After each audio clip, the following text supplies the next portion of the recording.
महाराष्ट्र नवनिर्माण सेनेची मान्यता रद्द करण्याच्या याचिकेवरून वाद पेटण्याची शक्यता। भैयांना राज्यात राहू द्यायचं का याचा विचार करावा लागेल, मनसेचा इशारा।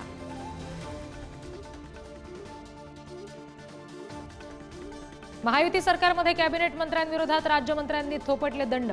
जबाबदाऱ्या आणि अधिकारांचं वाटप नसल्यानं राज्यमंत्र्यांचा नाराजीचा सूर। मुख्यमंत्री फडणवीसांकडे मांडणार भूमिका।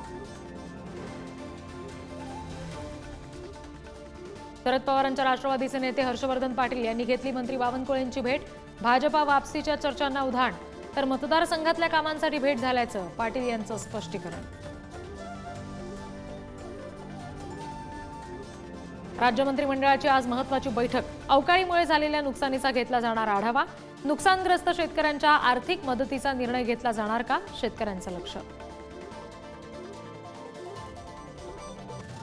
राज्याची आर्थिक स्थिती पाहता अर्थसंकल्पातील तरतुदीतील केवळ 60%च निधी वितरित होणार। वित्त विभागाचं परिपत्रक जारी। विकास कामांना खीळ बसण्याचा अंदाज। पुण्यातील मंगेशकर हॉस्पिटलवर आज कारवाईची शक्यता। राज्य सरकारच्या अहवालानंतर माता मृत्यू अन्वेषण समिती आणि धर्मादाय आयुक्तांच्या अहवालाची प्रतीक्षा। तिन्ही अहवालामधील निष्कर्षांनुसार कारवाई। रुपाली चाकणकर यांची माहिती। नाशिकमधील बोगस दिव्यांग उमेदवारांवर एमपीएससी मेहरबान।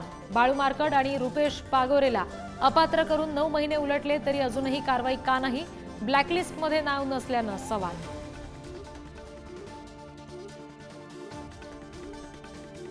नाशिकच्या घोटी भागातील खासगी शाळेमध्ये विद्यार्थ्यांच्या दप्तरात सापडले फायटर चाकू, सायकल चेन आणि निरोध। शिक्षक आणि पालकांना धक्का।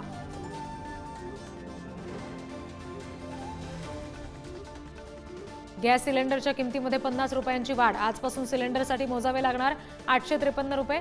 उज्ज्वला लाभार्थ्यांना सुद्धा फटका। पेट्रोलियम कंपन्यांच्या तोट्यामुळे सिलेंडर महागला।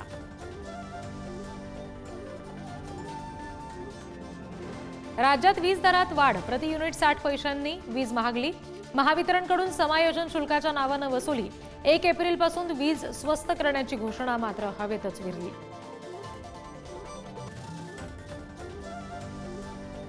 महाराष्ट्रावर सूर्याचा प्रकोप, उष्णतेची लाट। राज्यातील बहुतांश जिल्ह्यांमध्ये पारा 40 अंशांवर। अकोल्यात सर्वाधिक 43.2 अंश सेल्सिअस तापमानाची नोंद।